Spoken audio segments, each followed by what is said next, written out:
Class 10.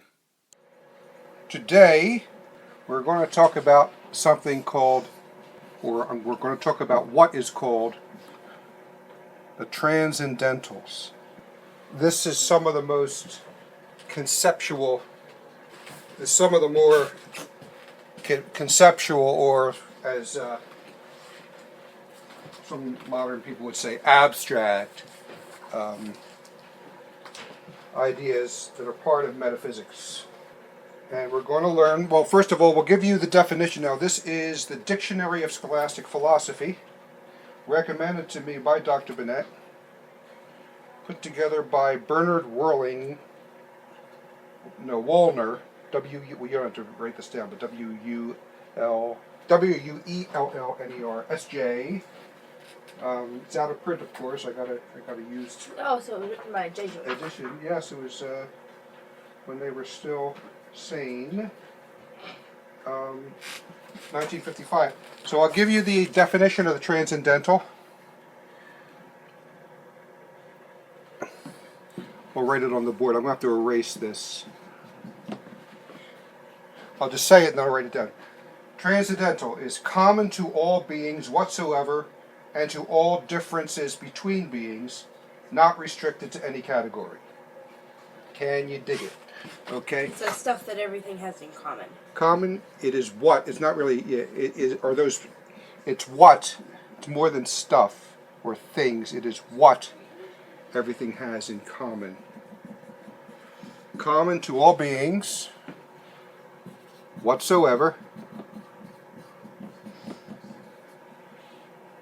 and to all differences. And to all differences between beings, not restricted to any category, not restricted. Now this will all make sense as we explain it. To any category, class, as far as classification, not, or individual. It is that which all being has in common. That which is common to all being. Now, let me know when you're done writing that, because we're going to learn a couple of new terms today that you see in all manuals when dealing with the Transcendentals. 3 new terms. Okay, so that now we know metaphysics is the science that studies being as being, not a particular kind of being. And within that study of being, it includes everything that we've talked about, and even more, but everything that we've talked about already: act and potency, matter and form, essence and existence, substance and accidents. All these have being. Being is the most general category that there is. All right. Now, in order to help us differentiate and understand things better, now, I said we're going to learn 3 new terms.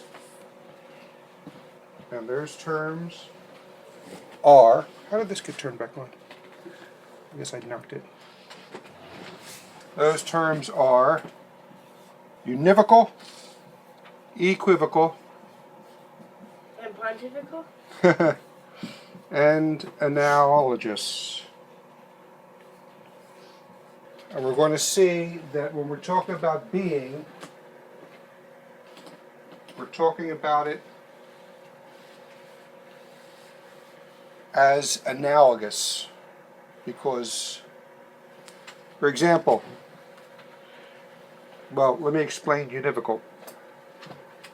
Univocal is something that applies to subjects that has the exact same meaning, the same meaning. Tom is a man. Dave is a, well, man. All right. Richard is a man. Okay. Man.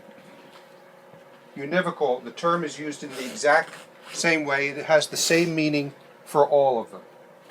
Okay, now, here's the question. Can we say that being is a term that's used in the exact same way? God, well, a Pekingese has being, a baseball has being, and God is being. So is it exactly the same? No, it is different. You can't say it's univocal. Then there is around the fun category, which is equivocal. It's when various subjects, various things, have a meaning which is entirely different in usage. For example, a dog. All right? Dog is an animal, but a dog is also a constellation of stars. That is there, in this case, an equivocal term. Bark is what a dog does. Bark is what covers a tree, and bark can be a boat. All right, that means it's an equivocal term. It's the same word, but it has radically different meanings. There's no connection between the bark of a dog and the bark of a tree. So it's just a term that has different meanings, and that is distinct concepts, distinct meanings, distinct intelligibleness, but it's expressed in one written term, bark. Okay, so that is equivocal. Then there is the term analogous. And I'll read what Father Vasky says.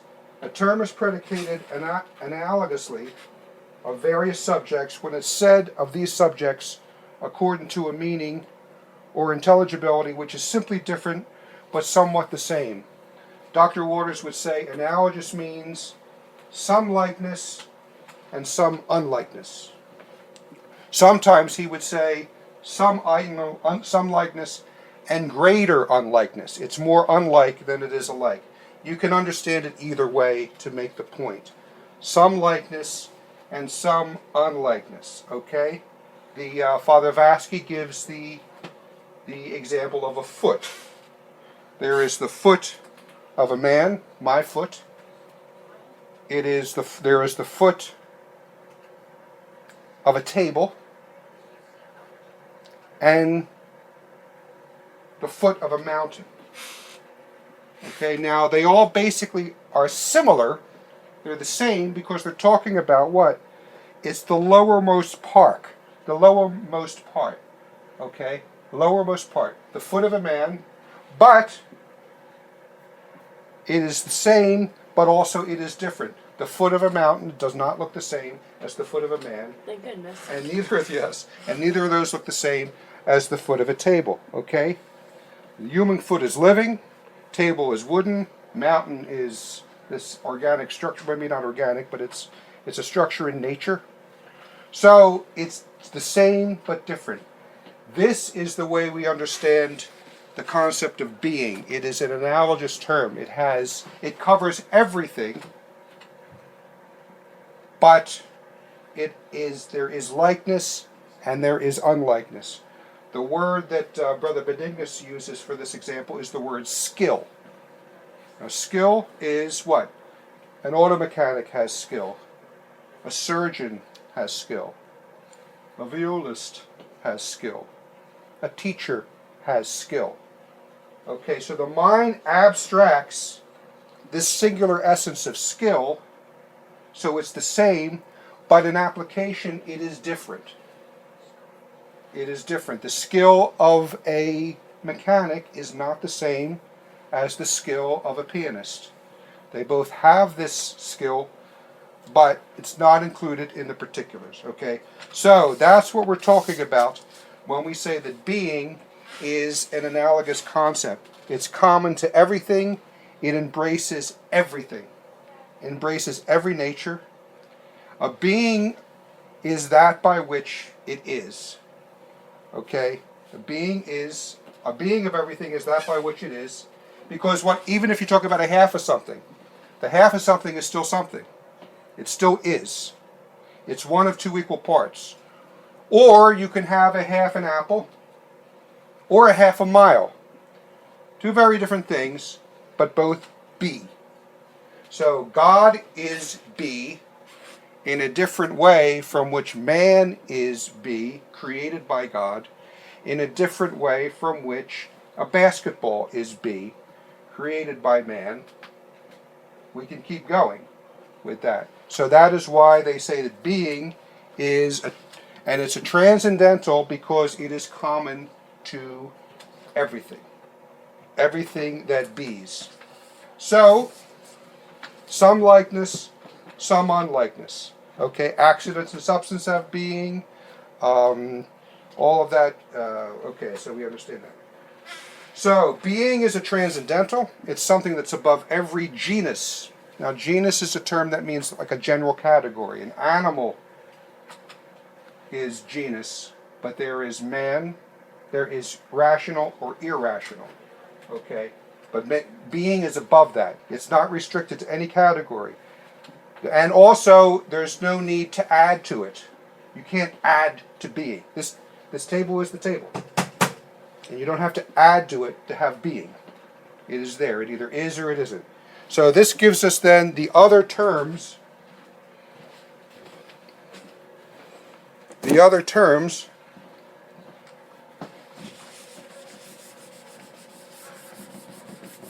The other transcendental terms.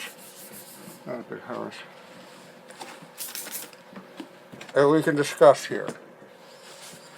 And we might end up getting through this class pretty quickly because I don't want to pile too much on here. If you remember, or if you had been in any Dr. Waters classes, because he kind of has said it with a rhythm, every being has being. Every being is one. Every being is true. Every being is good. Okay, I'll say that again. Every being has being. Okay. Every being is one. Okay. Every being is true. And every being is good. And all of those are philosophical definitions and philosophical understandings of each one of those words. Being, one, true, good. I'll put them on the board. Being, one, true, and good. Especially good. Good could be very easily misunderstood. So, first one. Every being is one. We already talked about every being is being. That's pretty obvious. Every being is one. In the sense, what these are they're each designates being, but under a different aspect, under a different way of looking at it. In a certain sense, being, one, true, good, in a certain sense, all mean the same thing, but it's just a different way of viewing it. Okay? So, where was I here? Being is one. Being is one. In other words, every being is something and not something else. So this iPad is an iPad, and it's not a giraffe, and it's not a pineapple. Every being is one. The next, every being is true. Now, this is, St. Augustine just simply defines this way. He says, true is that which is. It is real. It is true. Brother Benignus quotes Isaac, he doesn't say which Isaac, who says, truth is the agreement of thing and intellect. Don't write this down because this is going a little beyond what we're doing here. This definition of truth as the adequation, the agreement of thing and intellect, is something we're going to cover separately in another class. It is a huge... In fact, if I do go to Fisher Moore, well, I am going to Fisher Moore, but when I go to Fisher Moore, if I can give the talk I want to give, it's going to be primarily on the aspect of truth being the adequation of external reality and intellect. Okay. Okay, so, and we'll probably return to one of these classes, but basically, Hilary, I guess it's Saint Hilary, Brother Benedictus quotes, as true is being, manifesting and declaring itself. This book is saying, here I am. This table is saying, here I am. This light in the stand is saying, here I am. It's that notion of truth, and it's true, it's real. So, absolutely speaking, whatever is true, and false is that which is nothing. That we will discuss more when we really get into the problem of evil, although we will touch upon evil today a little bit. Okay. Now, every being is good. This is the one that can really be misunderstood. It's a very precise use of the term. We're not talking about good. For example, whether the Cobra helicopter is good. The Cobra toy helicopter is good. It's no good as far as how it operates. But it is good in the sense that it exists. All right. If you remember, you might have been in the class because Dr. Waters told this class a couple times. He said, every being is good, even Hitler is good, and Stalin is good. In the sense that as a man existing, that is what is good. That is the goodness. He had a student run out of the class crying when he said that, because when he finally caught up with her and got the story, her family had lived in Russia, and they suffered tremendously, and the grandfather suffered tremendously. He got them all out of Russia, and he was so traumatized that he hung himself, even after all that. So how can you say Stalin is good? So we're not talking about a moral judgment, or we're not talking about how well a thing operates. A bowling ball that's actually shaped like a sphere is not going to be very useful. But the fact that it is good. Now, let me explain that a little more, because I have to quote St. Thomas, and it can be a little confusing, because we're not used to thinking and talking the way St. Thomas does. But it's good to hear him. Aquinas says, everything is perfect. Don't write this down because it's going to be too long. Everything is perfect so far as it is actual. In other words, that it is an act. Therefore, it is clear that a thing is perfect so far as it exists. For it is existence that makes it actual. Okay, so a lot of these terms are kind of they kind of mean the same thing under a different accent. It exists. It is in act, and therefore it is good. Now, it is also true that the essence of goodness consists in this, that it is in some way desirable. Watch that word, desirable. Has a very specific meaning here.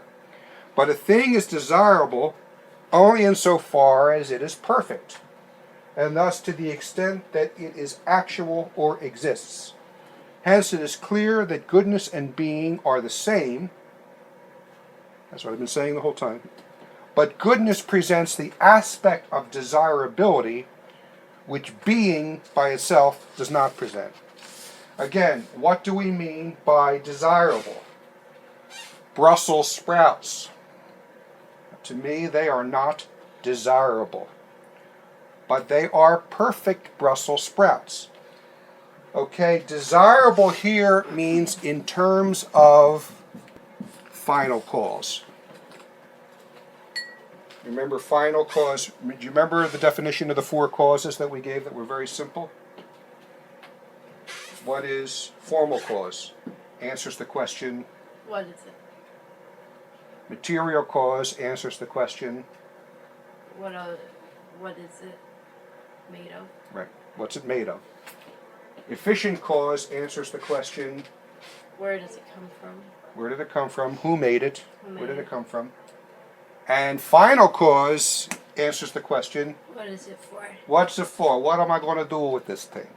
Okay? So in the sense that the Brussels sprout fulfills its final cause, that is the type of desirable. It's almost that the four causes have the desire, especially for it to be what it is supposed to be, even if it is not a good Brussels sprout. Okay? Goodness is that which all things desire. That's Aquinas quoting Aristotle. The thing by its nature is directed towards its final cause. That's what we mean by goodness. That's why I said earlier, these are very specific philosophical meanings. And they're not always interchangeable, because especially the word desire. Now, here is Dr. Bennett on the Transcendentals. And I'm not really going to review this too much, because I'm probably going to return to this later. But being, okay, he talks about being, the things that we have up here, being, one, true, and good. Now here's how he lays it out. And it gives you what we're talking about as far as the different aspects by which we view it.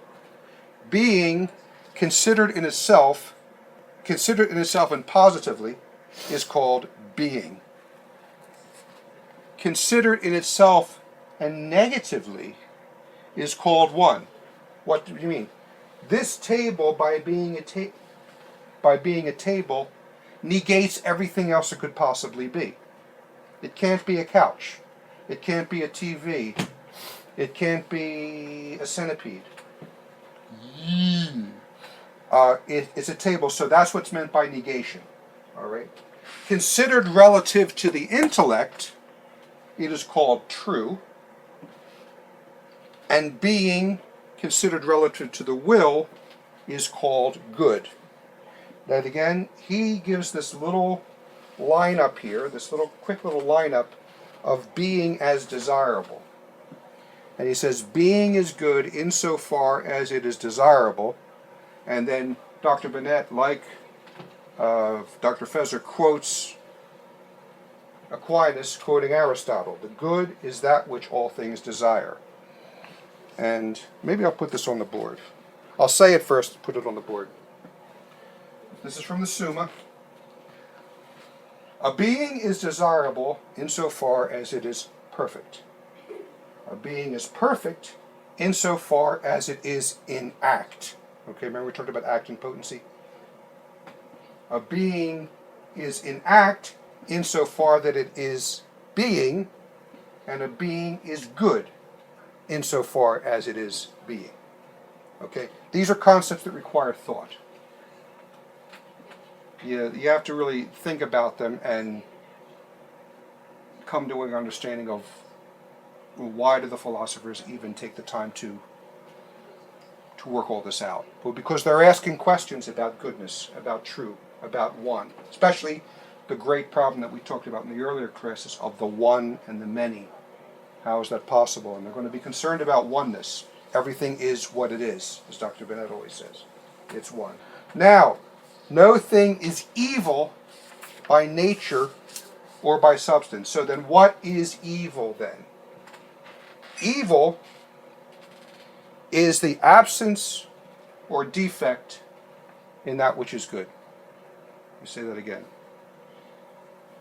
Evil is the absence or defect of that which is good. The philosophers tell us that evil doesn't really have being in itself.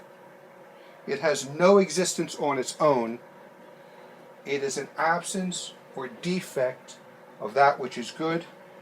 It is a parasite on goodness. You can use an image.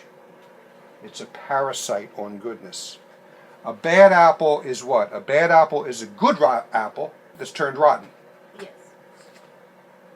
Evil is neither a being nor a good, for since being as such is good, the absence of one simply applies absence of the other.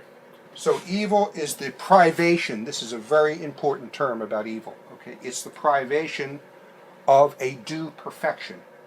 If something should be there that is not there, it is an evil.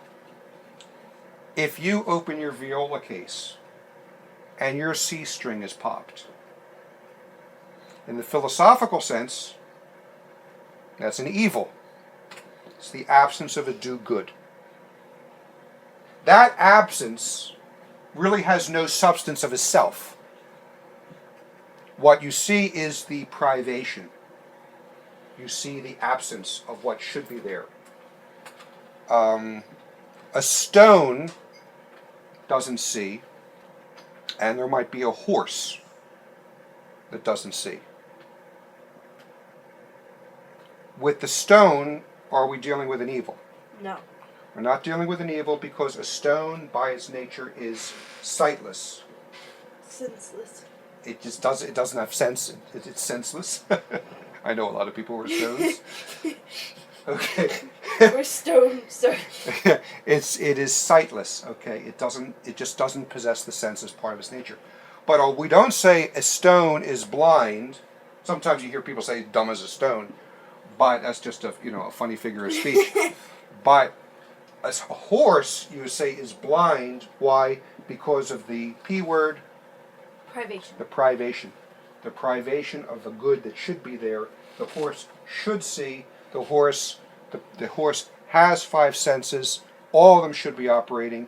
One of them's not operating. That is a privation. That is therefore an evil. An evil. That's right. And this is why, kind of jumping into what we say about, say something like the Second Vatican Council. Now, a Catholic document should be clear. It should have everything there that belongs there. It should not be ambiguous. And the fact that there are, in the Vatican II documents, there are statements that should be there that round out the doctrine that are missing. And also you have that ambiguity where you lack clarity. In the philosophical sense, then we would say that the Second Vatican Council is evil. All right? Not because now people tend to think of evil as the opening of the Scottish play with the three witches dancing around the cauldron, boil, bubble, bubble, toil and trouble, whatever they say. And but it's not that type of evil. We're not talking about the type of evil with the horns and the pitchforks and the flames of hell and the bad man and all that business. I mean, that's part of it. But because what is Lucifer? He's a good angel gone bad. He's a good angel who has directed himself toward himself rather than towards God. That's the ultimate sin. He sought happiness in himself and his own beauty rather than in God. He was the first naturalist. He was the first naturalist. Naturalism in the bad sense. So evil is a privation, the privation of a do-good, a good, not do-good, D-O, but D-U-E, of a good that is do it, that it should be there, that is not there. Okay, so, again, to sum up, univocal, the same, equivocal, different, analogous, some same, some unlikeness, and the concept of being is an analogous concept. Every being is one. Every being is being. Every being is one. Every being is true. Every being is good. These are the properties that we call the Transcendentals. And again, definition of the Transcendentals. Common to all beings whatsoever, and to all differences between things, not restricted to any category, class, or individual. All right. So now, when you hear people talk, I'm sure all your friends often bring up transcendental categories of being. Now you'll know what they're talking about. Yeah. So anyway, so there it is. So that's it for today. Okay, thank you. In the name of the Father, Son, and the Holy Ghost. Amen. Glory be to the